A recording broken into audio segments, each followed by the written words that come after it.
வணக்கம். Pain management physiotherapy, ஜிரியாட்ரிக் physiotherapy, 60 வயதிற்கு மேற்பட்ட முதியவர்களுக்கு ஃபிசியோதெரப்பி பயன்கள்.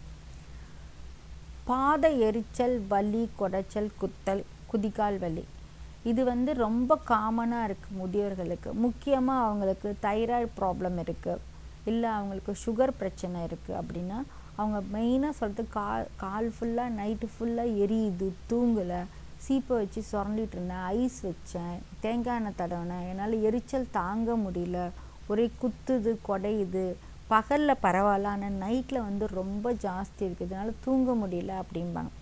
இந்த பாத எரிச்சல் பல காரணங்களால் வருது.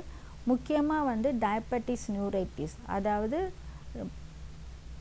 சர்க்கரை வியாதி அது நரம்புகளை சேதமடைச்சதுனால அந்த நர்வ்ஸ்லாம் டேமேஜ் ஆகிறதுனால அங்கே ப்ராப்பர் ஆக்சிஜன் போகிறதுனால வலி. ஒருத்தருக்கு வலி இருக்கும், ஒருத்தருக்கு கொடைச்சல் இருக்கும், ஒருத்தருக்கு 1000 ஆணியை வச்சு ஊசியை வச்சு குத்துற மாதிரி இருக்கும், சில பேருக்கு தரையில் தண்ணியில் நடக்கிற மாதிரி புல்லில் நடக்கிற மாதிரி இருக்கும், சிலருக்கு அது ஏதாவது கடிச்சா கூட தெரியாது.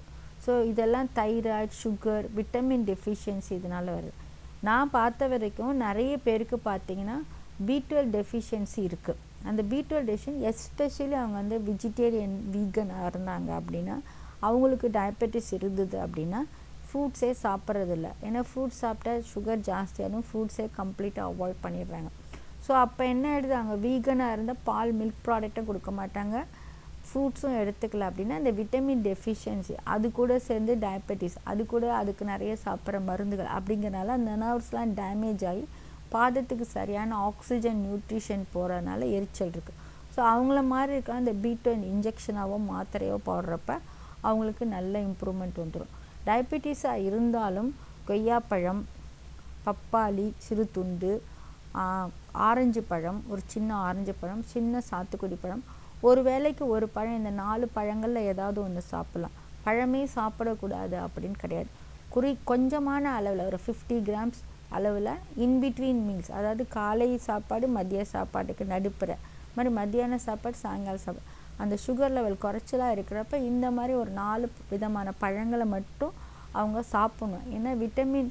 அதே மாதிரி கேரட் சாப்பிட்லாம், கேரட் வேக வச்சு சாப்பிட்லாம், ஜூஸாக சாப்பிட்லாம், தக்காளி, அந்த மாதிரி ஐட்டம்ஸ்லாம் அவங்க கொஞ்சமாக சாப்பிடணும். ஒரு நாளைக்கு ஒரு சின்ன துண்டு. டயபெட்டிஸ் இருக்குன்னு சுத்தமாக சாப்பிட்றதே கிடையாது. அடுத்தது தைராய்டு லெவல் ரொம்ப லோவாக இருந்து இல்லை ஹையாக இருந்தாலும் அவங்களுக்கு அந்த கால் கொடைச்சல், கிராம்ஸ் மாதிரி வர்றது, காலில் குத்தெல்லாம் இருக்கும். ஸோ எவ்ரி 6 months தைராய்டை செக் பண்ணும். இப்போ லேட்டஸ்ட்டாக பார்த்தீங்கன்னா கோவிட் அந்த டைமில் பார்த்தீங்கன்னா நிறைய தைராய்டு பேஷண்ட்டுக்கு தைராய்டு கூட இல்லை குறைச்ச, அதனால அவங்க பெட்ரிடன் ஆனாங்க, ஹாஸ்பிட்டலே சரி. ஏன்னா அந்த டைமில் அவங்க செக் பண்ணல. ஸோ தைராய்டு எஸ்பெஷலி ஏஜ் ஆனவங்களுக்கு மாறிக்கிட்டே தான் இருக்கும். பிபி, சுகர், கொலஸ்ட்ரால், தைராய்டு இதெல்லாமே எவ்ரி 3 months 6 months செக் பண்ணணும். செக் பண்ணி அந்த டோஸ் மாற்றிக்கிட்டே இருக்கணும்.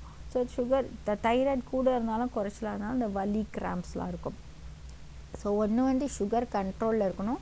சுகர் யூஸ்வலாக ஃபாஸ்டிங் பிபி இருந்தாலே கண்ட்ரோல் அப்படின்னு நினச்சிக்கலாம்.